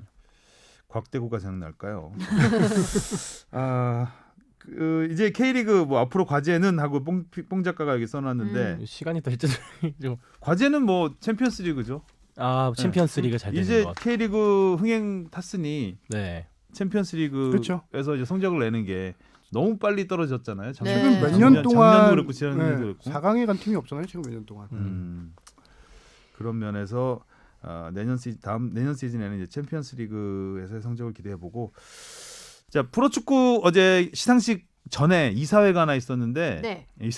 이사회가 있었는데 나름 중요한 결정들을 내려서 그걸 좀 몇 개 설명을 드리겠습니다. 청주 CTFC의 K리그 2 가입이 무산됐습니다. 아. 예, K3 리그 소속이잖아요 현재. 내년에는 이제 K리그 2로 이제 편입되려고 네이밍 스폰서 계약까지 해서 신청을 했는데 재정 확보 계획이 미흡하다. 그래서 안정적이고 지속적인 구단 운영이 좀 어려울 어려울 것 것으로 같다. 판단해서 이제 그 무산됐고 청주 시티 FC 쪽에서는 좀 더 그 보완을 해서 내년에 다시 한번 도전을 하겠다라고 얘기를 했습니다. 반면에 아산 무궁화 축구단은 시민 구단으로 전환이 됐습니다. 오. 그래서 K리그 2에 참가를 하게 됐습니다. 오. 다행이죠. 네. 아산은 참 선수단을 어떻게 꾸릴 것인가가 좀 음. 궁금한데 선수단 지원은 나머지 21개 구단이 보호 선수로 지정한 선수 외의 선수들을 이제 무상으로 임대하거나 이적료 감면의 형태로 팀당 1명, 총 5명 한도로 영입 가능하게 되고요. 이 보호 선수 이제 K리그 원의 경우는 이제 구단당 20명 20명 보호 선수를 지정할 수 있고 그 외의 선수 중에서 아산에서 이제 지명을 하면 무조건? 그 임대료 그러니까 무상 임대 또는 이적료 감면 형태로 영입을 할 수 있게 되는 거죠. 그리고 또 있는 게 프로연맹 선수 규정도 변화를 줬습니다. 지금까지는 원 소속 구단과 계약 기간이 끝나는 FA 네. FA가 다른 구단에 입단할 때 프로야구와 마찬가지로 원 소속 구단에 보상금을 지급해야 되는데 이걸 이제 2021년부터 폐지를 하게 됐습니다. 그거 안 줘도 돼요 구단에? 그러니까 팀 이적이 좀 자유로워지는 선수들한테 아주 선수들한테 좋은 거네요. 좋은 거죠. 이 규정은 이제 외국인 선수도 마찬가지예요. 계약이 끝난 뒤에 K리그의 다른 구단에 갈 경우에는 이적료를 내야 됐거든요. 이 이적료를 그러니까 이 발생을 하지 않도록 이적료 없는 것으로 내년부터 선수들은 되고, 좋겠다. K리그 선수의 최저 기본급은 2천만 원에서 2,400만 원으로 인상되는 것이고요. 이것도 이제 이번에 새로 결정된 것이고 경기에서 좀 변화가 되는 거는 지금까지는 3번 경고를 받으면 3번 경고를 받을 때마다 한 경기 출장 정지였는데 내년부터는 바뀝니다. 총 5번 경고를 받으면 한 경기 출장 정지가 되고요. 그 다음에는 3번 경고 받으면 또 한 경기. 그 다음부터는 2회 경고 받을 때마다 한 경기씩. 지금 누적제, 마일리지제로 네. 이제 간다는 것이죠. 5번 때까지는 조금 이제 예, 할만하다. 경고 받을 만하다. 저는 이게 되게 반갑더라고요. 네. 이거는 좀 좀- 할만하지 않나. 그러니까 팀 전력이 굉장히 큰 도움이 예. 됐었죠. 문선민 선수 같은 경우에 지난 울산전에 못 나왔잖아요. 그쵸. 예, 그래서 많이 좀 손가락질을 받았는데 이제 그런 경우가 좀 이제 좀 완화되는 것이죠. 그 다음에 10회 이상 경고가 누적되면 출장 정지와 함께 추가 제재를 받게 됩니다. 뭐 제재금을 받을 수 있겠죠. 완화해 줄 테니 너무 많이 많이 하지 하지 마라 이런 이런 얘기죠. 얘기네요. 또. 또 출장 정지 상태에 있는 출장 정지나 이제 퇴장당한 지도자가 관중석에서 전자장비를 이용해서 이제 원격 조정을 하는 경우가 있잖아요. 이 경우가 이제 원천 차단되는 걸로 규정에 명시하기로 했습니다. 네, 그러니까 그 말 지시하고 싶으면은 어떻게 해야 돼? 마음속으로 그냥 해야죠. 텔레파시. 텔레파시로 하는 걸로 텔레파시 규정을 신설했습니다. 정말 볼 기도하는 수만 있겠네요. 그럼 그렇죠. 감독은 퇴장당하면. 눈빛만 봐도 알 수 눈을 있잖아. 깜빡깜빡깜빡하면 3번 세번 깜빡이면. 깜빡이면 뭐고 뭐 이렇게 되나? 자, 일단 국내 축구 소식 여기까지 하고요. 어우, 네, 시간 많이 지났다. 시간이 네. 지났다. 자, 손흥민 선수 얘기도 해야 되는데. 네, 그러니까 이거 손흥민 선수 6경기 연속 공격 포인트를 기록했습니다. 챔피언스리그 올림피아코스전에서 도움. 손흥민과 함께 볼보이가 또 빛났죠, 이 경기에서는. 아, 그렇죠. 화제였죠. 그리고 프리미어리그 본머스전에서 2도움을 기록해서 지금 리그 6호 도움으로 도움 2위입니다. 그 도움의 신이라고 하는 김덕배, 케빈 데브라이너가 9개인데 3개 차로 뒤쫓고 있고요. 무리뉴 체제에서 3경기 뛰면서 1골 4도움. 무리뉴랑 잘 맞네요. 잘 맞아요. 근데 손흥민 선수가 좀 혹사가 되지 않을까. 수비를 너무 많이 해요. 일단 기본적으로 손흥민 뒤에 풀백은 오버래핑을 안 해요. 나오질 않아요. 아 그럼 힘든데? 오히려 손흥민 선수의 뒤에 풀백은 그 오른쪽 풀백 오리에라든가 뭐 데니로즈도 한번 나왔었고 데니로즈 왼쪽으로 나왔구나. 3경기가 다 바뀌었죠. 예, 다 네. 바뀌었어요. 그래서 벤 데이비스 벤 데이비스 나왔었죠. 왼쪽에 벤 베르통원. 데이비스, 베르통원. 그러니까 맨 오른쪽에 있는 그 윙백이 올라갈 때 3백에 가담을 하는 형태의 풀백이기 때문에 손흥민 선수가 사실상 왼쪽 풀백 역할까지 하는 그 굉장히 지금 활동량이 많아요. 그래서 거의 왼쪽에서만 왔다 갔다 하다시피 하고 있는데 그또 히트맵이 또 음. 기사에서 많이 그래서 보여줬었죠. 좀 체력에 좀 무리가 따르지 않을까라는 우려가 좀 있지만 어찌 됐든 무리뉴의 전술과는 굉장히 맞아 떨어지는 네. 일단 스피드가 빠르고 개인기가 좋기 때문에 굉장히 잘 맞고 있습니다. 그 체력 문제는 우리뿐만 아니라 외국 언론에서도 손흥민 선수의 이 플레이 스타일 변화에 대해서 많이 이제 분석 기사를 쏟아내고 있는데 거기에 댓글들 보면은 외국 팬들도 손흥민 선수의 체력을 걱정 많이 해요. 지금 3경기는 이렇게 뛸 수 있는데 시즌 내내 이걸 지속할 수 있겠느냐 이런 얘기가 많거든요. 그럴 정도로 손흥민 선수가 정말 많이 뛰는데 넌 몇 킬로 뛰나 지금 한번 체크해보고 싶을 정도로 많이 뛰어요. 체크해 보세요. 네, 근데 그 체크를 안 하고 왔어요. 아니요, 그 안 나오죠. 리그 경기는 잘 안 나와서. 찾아야죠. 여기서 갑자기 일 시키시는 거 같은데. 총 맞았네요. 예. 실척거려야죠. 그래서 근데 손흥민 선수의 변화를 정확히 얘기해 보면은 그 전에는 최전방 공격수에 가까운 윙어 아니면 최전방 공격수였어요. 근데 지금은 전형적인 윙어로 바뀌었어요. 음. 전형적인 윙어 위아래 위아래. 직선 위아래만 왔다 갔다 하면서 어떤 크로스에 집중하는 또 음. 수비로 내려왔을 때는 윙백처럼 수비에 집중하는 그러니까 태클을 도움이 하고 많아지는 이유가 있죠. 네. 네. 그래서 골 넣는 선수가 지금은 약간 도우미로 변신한 딱 그 케이스인데요. 통계로만 제가 한번 좀 네. 네, 조심스레. 해볼게요. 허락 받고 하셔야 돼요. 허락 받고. 만나보자. 나도 가져왔는데.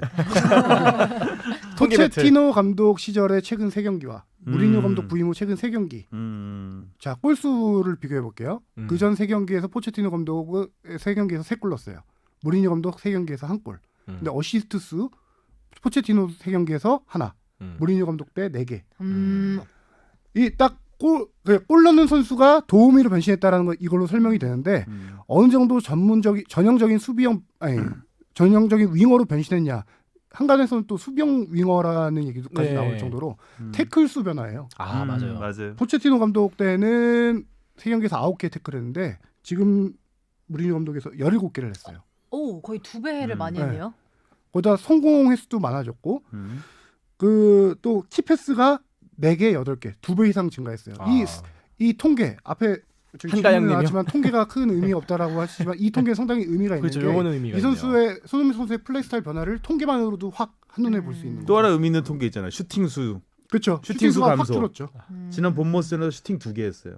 음. 태클 6개 했는데. 그러니까 슈팅할 수 있는 위치가 또 아무래도 아니다 보니까. 딱 절반이에요. 음. 14개 대 7개. 네. 슈팅 절반으로 줄었죠. 이번 프리미어 리그 라운드에서 손흥민 선수가 가장 태클을 또 많이 했다고 하죠. 전 선수를 포함을 해서 네, 진짜 뭐 수비적으로 많이 내려왔고 저는 오히려 공격 포인트를 꾸준히 올리고 있길래 무리뉴 감독이랑 잘 맞네. 오히려 뭐 잘하고 있다라고 생각했는데 댓글을 보니까 오히려 야 손흥민한테 슈팅을 시켜야지 지금 저기서 수비시키고 있어 이런 댓글이 워낙 많아서 저는 또 의외의 반응이다라는 수비 좀 생각은 부담이 있습니다. 굉장히 는 건 사실이고 근데 사실 포체티노도 그 앞서고 있을 때는 손흥민 수비시켜요. 수비에 더 치중하는 경우가 많았어요. 그래서 토트넘이 후반에 골을 허용하면서 쫓기는 경우도 굉장히 많았었고 네. 그게 이제 토트넘이 부진했던 원인 중에 하나라고 또 꼽는 사람도 있고요. 근데 문제는 이 역할을 무리뉴 감독이 손흥민 선수에게 줬을 때 잘 못했으면 안 시키죠. 또 이걸 또 이 역할까지 잘해. 시켰는데 너무 잘하니까 계속 시키는 건데 어딜 가나 빛이 나네. 문제는 한 가지 아까 체력 걱정했다라고 얘기했잖아요. 네. 이거를 무리뉴 감독이 쉽게 버릴 수 있겠냐? 뭐 할 수는 있겠지만 토트넘의 왼쪽 풀백 상황을 보면은 쉽지 않죠. 암울하네요. 않지. 네. 그러니까 풀백을 쓰지 않을 수 있는 카드이기 때문에 그걸 쓰는 거예요. 그렇죠. 그러니까 예전에는 그러니까 베르통원이 나와도 음. 공백이 별로 없는 거죠. 손흥민이 내려와 주니까. 예전에는 손흥민 선수가 한 60분, 70분 이제 이 정도 뛰면 이제 교체되는 게 이제 당연해 보이는데 이제는 오히려 너무 많이 뛰니까 너무 많이 뛰죠. 오히려 걱정되고 전에는 뭐 교체되면 왜 교체시키냐 교체 티노 이랬는데 지금 체력이 걱정되는 정도로 이러고 있으니까 실제 사례가 있는 게 손흥민 선수가 본머스전에서 교체 아웃된 다음에 실점을 했죠. 네. 또 있었고. 그쪽 수비 가담이 그 정도 안 해주는. 아찔했죠 그 경기도. 네. 그러니까 무리뉴 체제에서 이제 일단 공격 전술은 합격점을 받았는데 수비는 수비가. 여전히 문제다. 네, 지금 3경기 6실점 중이죠. 무리뉴 감독이 부임할 때 수비는 확실히 좀 손을 봐야겠다라는 그런 얘기를 했었죠. 공격은 세계적인 공격수들 2-3명이 있다라고 얘기를 하면서 굉장히 공격에는 자신감을 보였죠. 근데 수비는 오히려 아직까지 물음표예요. 음. 일단 무리뉴 체제에서 최고의 황태자는 델리알리. 그렇죠. 우리 애들. 델리알리가 갑자기 뉴델리죠 거의. 뉴델리. 와우. 좀 델리 스파이스. 아는 거 얘기했습니다. 어우, 매워. 델리 중에. 너의 목소. 지난주에는 가수 알리 얘기했는데 아. 뉴델리로 오늘 가겠습니다. 이 네. 뉴델리가 진짜 그 한껏 막 그 자유롭게 해준다는 그렇죠. 표현을 많이 쓰더라고요. 네. 프리롤을 거의 네. 중앙에서 주니까 그러니까 한 경기는 패스마스터처럼 이제 전진 패스 위주로 하더니 한 경기는 거의 스트라이커처럼 나와서 베르캄프 보는 줄 알았어요. 본머스 전에서는 그러니까 여기 또 알더웨이럴트의 그 후방 그 진짜 롱패스 대단하잖아요. 진짜. 레이저 패스라고 해야 되나요? 그 패스를 받아서 전부 2골이 나온 거잖아요. 하나는 손흥민 선수가 쳐줘서 넣은 거고 하나는 직접 받아서 넣는 거고. 예전에 그 역할을 손흥민 혼자 했거든요. 뒤에서 뻥 차주면 손흥민 혼자 뛰었는데 달려서. 이제는 뉴델리가 뛰니까 손흥민은 옆에 있어도 되는 거죠. 무리뉴 입장에서는 우리 입장에서는 그걸 저거 손흥민이 받아야 되는데 약간. 그러니까 정리하자면은 포체티노 감독의 델리알리는 미드필더였어요. 근데 그렇죠. 무리뉴 감독의 뉴델리는 공격수예요. 음. 네. 근데 포체티노 감독도 델리알리를 지금 무리뉴 감독이 쓰는 공격 약간 섀도우 스트라이커잖아요. 그 네. 자리에 썼어요. 그 자리에서 델리알리가 제일 잘했어요. 그렇죠. 폼이 좋았을 시절에. 근데 에릭센이 부상 있고 뭐 부상 이러면서. 있고 에릭센하고 약간 포지션이 겹치면서 아, 알리를 약간 맞아요, 측면으로 빼는 경우가 많았었죠. 음. 근데 지금 에릭센이 완전 망가진 상황에서 그쵸. 무리뉴 감독은 델리알리의 가장 좋았던 시절. 옛날부터 워낙 알고 있잖아요. 맨유 감독, 음. 첼시 감독 할 때부터 자기가 자기가 볼 때 델리알리 이 포지션에서 가장 핵심적인 역할을 해줄 선수다라고 보고 그 자리에 지금 넣은 거죠. 그러면서 케인이 조금 자신의 장점일 수 있는 치고 들어왔다가 뒤로 빠졌다 중거리 슛 때리는 그런 움직임은 좀 줄어들었어요. 오히려 케인에게 붙여서 알리를 붙여놓는 거죠. 그러면서 케인은 자기 역할이 조금 줄어들었지만 알리가 반대로 자기 역할이 확 많아지고 제일 잘할 수 있는 포지션을 쓰면서 골이 많이 나오고 있죠. 해리케인이 좀 약간 작아졌어요. 오히려 네, 네. 무리뉴 좀- 딱 그 전술 되면서. 특성상 네. 해리케인의 장점이 좀 그러니까 네. 해리케인이 사실 스피드는 별로 없는 선수잖아요. 그러니까 그거를 살리지 못하니까 더 무리뉴 체제에서는 해리케인이 좀 조금, 득점력이 네. 떨어지는 네. 이런 상황이 나올 것 같은 생각이 듭니다. 거론이 잘 안 되네요. 아 그리고 또 한 명 모우라를 중용할 것 같더니 또 시소코가 나와서 골을 넣었어요. 그러니까 골 넣은 게 69경기만이더라고요. 뭐 시소코가 2017년 이후 네. 2년 만에 2년 만에 정말 골 결정력이 네. 떨어지는 선수 중에 한 지금까지 명이죠. 지금까지 무사했던 게 신기할 정도로 무사시 속고 무사 시소코가 무고사도 아니고 무고사인데 시소코가 아주 오랜만에 저 골맛을 시소코가 봤어요. 항상 시소 타듯이 경기력이 왔다 갔다 했는데 시소의 지렛대 역할을 손흥민이 했잖아요. 그렇죠, 그렇죠. 네. 야 60 근데 시소코 손흥민의 지코가 패스로 속자였거든요. 아, 미안한데 그만합시다. 69경기 만에 골 넣었다고요? 네. 오늘 69분에 근데 이걸 설명해드리자면은 69분에 골랐어요? 진짜 시소코가 골 넣은 게 여기 69분에 골 넣었어요. 선배님. 69분에 69경기 네. 만에 네. 69까지 사는 거 아니야? 그건 아니겠죠? 뭐 시소코가 안 들을 테니까. 네, 그렇죠. 근데 진짜 오랜만에 골 넣어서 내가 아까도 넣었나 얘기했지만 그냥 했겠다. 술자리에서 이게 가볍게 얘기하는 식으로 너무 깊이 있게 받아들이지 않으셨으면 좋겠고요. 저희 한잔 하고 지금 하는 걸지도 몰라요. 다들 웃으셨을 거예요. 정말 제가 69살 시소코 이후에도- 얘기할 때 시소 얘기는 안 나오길 바랬는데 아, 공 작가가 진짜요? 하고 말았네요. 69살 이후에도 무사하기를. 그렇죠. 그래야죠. 근데 포지션 차이를 방금 말씀해 주셨는데 제가 축덕수덕에서 예전에 한번 설명드린 적이 있어요. 시소코 선수는 원래 윙어 자원이었어요. 근데 아. 토트넘에서 중앙 미드필더로 포변을 한 거죠. 아, 포변. 포지션 변경. 포지션 오, 변경. 포변. 좋아요. 네. 줄임말 전문 줄임말. 용어죠. 네. 무슨 포 변호사 같다. 포변. 포 변호사님. 뭐 이러고. 웃기다.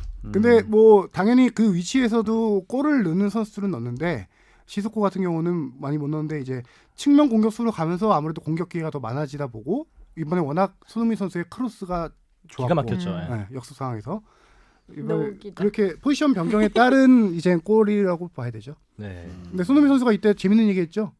세레모니 내 쪽으로 안 오고 반대쪽으로 가더라. 아. 절친인데. 시소가일로 내려갔으니까 반대쪽으로. 그러니까 시소 얘기를 또 하고 말았네. 네. 너무 웃기다 시소코. 알겠습니다. 무리뉴 체제에서 계속 변화되는 이 토트넘의 모습이 재밌어요. 재밌어요. 재밌고 신선하고 네. 기대되고 역시 다른 팀 다 다음 죽었잖아. 경기가 맨유예요. 그렇죠. 주중에 그렇죠. 있죠. 무리뉴 더비. 예. 그렇죠. 우리 인접이. 아니 순위가 5위까지 올라갔어요. 지금 그 토트넘이. 중위권이 워낙 치열하니까 네. 또 4위하고는 좀 거리가 좀 있죠. 역시 네네. 무리뉴는 무리뉴구나. 네. 그러니까 이 감독 하나로 이제 팀이 바뀔 수 있다는 게 참 신기한 것 같아요. 아무튼 프리미어리그도 재밌을 것 같고 오늘 그 제가 계속 얘기했던 아스날의 에메리 감독 결국 해임이 됐습니다. 네. 그렇죠. 에메리가 애매했죠. 융베리. 에메리 귀엽. 에메리가 7경기째 무승, 챔피언스리그에서 프랑크푸르트와 홈 경기에서 무승한 다음에 또 야유를 받고 나갔고 바로 다음 날 경질이 됐고 그다음에 이제 융베리가 이제 왔는데 그다지 달라진 모습을 보이지 못하면서 리그에서 또 비겼습니다. 그래서 8경기 무승. 야. 이것도 사실 지는 경기인데 비디오 판독으로 골이 하나가 취소가 되면서 2대2 무승부. 네. 노리치 시티면은 거의 최하위권 모두가 노리는 팀이잖아요. 그렇죠. 승리를. 그렇죠. 근데 승리를 놓치고 말았습니다. 그리고 최하위 와포드의 키케 플로레스 감독도 해임이 됐고 그 감독 네. 이름 되게 오랜만에 듣나요?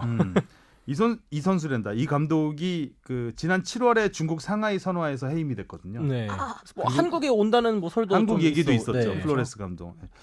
근데 2달 만에 와포드를 맡았는데 85일 만에 또 해임이 됐습니다. 이 감독이 보니까 그야말로 그 선수들은 전이맨이라 그러잖아요. 여기저기 돌아다니는. 네네네. 거의 전이 감독이에요. 아, 저니 그러니까 감독 2004년부터 15년 동안 10개 팀 감독을 했었더라고요. 오 많이 이동하셨죠. 10년간 지금까지. 10개요? 네, 15년 동안 10개. 15년간 팀, 10개? 지금까지. 와우. 그러니까 뭐 이직이 잦으시네. 네, 그러니까 역마살이 좀 있는지. 네. 반대로 취업 능력이 좋으시네. 그러게요 또. 찌르면 되는 거잖아요. 부럽다야. 침투 능력이 좋은 건가? 네. 이직도 잘 되는 것도 능력이니까요. 자, 해외 축구 딱 한 가지만 더 얘기하고 네. 마무리하겠습니다. 박항서 감독 요즘 아, 화제죠? 네네네. 동남아시안 게임에서 3연승. 네. 하면승. 득점도 많이 뽑고 있어요. 또. 네, 브루나이한테 6대0, 라오스한테 6대1. 인도네시아하고는 이제 선제골 내주고 힘들었는데 인도네시아가 생각보다 잘하던데요. 네, 잘하는 팀이더라고요. 2대1로 어렵게 이겼어요. 그 극장골로. 극장골. 네. 웅무의 황득. 황당. 어제 제가 어제 읽어서 기억나요. 웅우엔. 오늘 방송 나갈 때쯤이면은 오늘 이제 4차전 경기가 그렇죠, 오늘 밤에 나왔겠네요. 하죠. 네. 9시에 밤에 열리니까요. 오늘은 싱가포르이기 싱가포르, 때문에 무난하게 이길 걸로 보고 이제 마지막 경기가 태국이거든요. 그렇죠. 이 오. 태국 라이벌. 라이벌죠. 근데 태국이 인도네시아한테 졌어요 지금. 네. 져가지고 굉장히 지금 상황이 꼬인 상황이에요. 만약에 베트남이 태국한테 크게 진다면 뭐 그럴 가능성이 높진 않지만 이게 그러니까 A조, B조로 해서 1, 2위 팀이 올라가서 4강 토너먼트 하는 거거든요. 근데 만약에 그렇게 된다면 4강에 못 갈 수도 있는 상황이기 때문에 마지막 태국전을 아, 죄송해요. 엣지 하면서 잡아야 됩니다. 네. 야, 플레스. 엣지 있게 아주 하시네요. 재채기를. 그 뭐야 대회는 리그 하고 뭐 또 토너먼트로 넘어가는 건가요? 그러니까 동남아시아에 이제 축구팀이 많지가 않잖아요. 네네. 11개 나라가 나오는데 축구 같은 경우는 축구 11개 팀인가요? 축구가 홀수던데. 그러니까 B조 같은 경우는 5팀이에요. 네, 총 5팀, 6팀. A조가 4팀 아닌가요? 아니요. 5팀, 5개, 6팀인가? 6개 팀, 11개 팀인 것 같아요. 아, 그럼 B조가 6팀, A조가 5팀 이렇게 돼 있어 가지고 숫자는 헷갈리네. 맞아요. 그러니까 B조가 한 팀이 더 많아요. 그래서 이 6개 팀, 5개 팀이 두 조로 나뉘어서 이 중에서 1, 2위 팀이 4강 토너먼트를 합니다. 아. 1등과 2등이 붙고 2등과 예, 1등이. 이등과 2등과 1등이 붙어서 붙고 우승팀을 가리는데 베트남이 60년 만에 우승을 도전한 거예요. 순항하고 있죠. 베트남 대단하다. 국가에서 이거 이제 C 게임이라고 하는데 동남아시아에서는 굉장히 큰 국제 대회입니다. 그러니까 올림픽 같은 비중이 있는 경기예요. 박항서 감독님 대단하시다. 축구 대회만 있는 게 아니라 다른 스포츠도 있죠. 네, 다른 하는 경기도 다 거군요. 있어요. 네. 아시안 게임 같은 느낌이었구나. 네. 사실 좀 경기장이라든가 이런 부분에서 좀 부실한 게 좀 있긴 한데 그래도 사실 동남아시아 국가가 올림픽에서 메달을 따기가 쉽지 않잖아요. 그 아시안 게임에서도 마찬가지고. 그렇죠. 그 동남아시안 게임 그 비슷한 나라들끼리 하기 때문에 굉장히 다 라이벌이고 치열하고 네. 재밌습니다 경기는. 자 오늘은 여기까지 얘기하면 되겠죠. 네. 네. 그러니까 휴가가 20일부터라고요? 네. 그럼 다음 주 아직 멀었습니다. 다음 주 다다음 주까지 제가 멀지 않은 나와요. 것 같은데. 별로. 어디로 그러니까 간다고요? 벌써 이미 마음은 가 있는 것 아니에요. 같은데. 전혀 아닙니다. 브루나이로 아니에요. 이번 주 내내 아니에요. 스포츠 뉴스 대타를 해야 해서 동남아시아로 가나요? 동남아시안 게임 보러 가는 거 아니죠? 아 이거 취조예요 진짜. 청문회입니까? 어디 가셨나요? 모릅니다. 아, 네. 청문회 갔다 모릅니다 하니까. 제가 아는 그 사람이랑 가는 거예요? 모릅니다. 맞대요. 조사에 충실히 임하겠다고 하지 않았나요? 아니요. 아니할 거예요. 이름, 나이, 직업. 웃기다. 자, 알겠습니다. 오늘 좀 약간 흥청망청 지나간 것 같고요. 좀 잘 새겨 들어주셨으면 고맙겠고 네. 연말이 다가오고 있습니다. 날은 점점 추워지고 있고요. 네. 따뜻하게 챙겨 입으시고 따뜻한 크리스마스 아직 멀었는데요. 아직 멀었는데 네. 성탄 20일 날 간다 그러니까 크리스마스가 다가온 것 같아요. All I want for. 네. 예, 다음 주에 뵙겠습니다. 수고하셨습니다. 안녕히 계세요. 고맙습니다.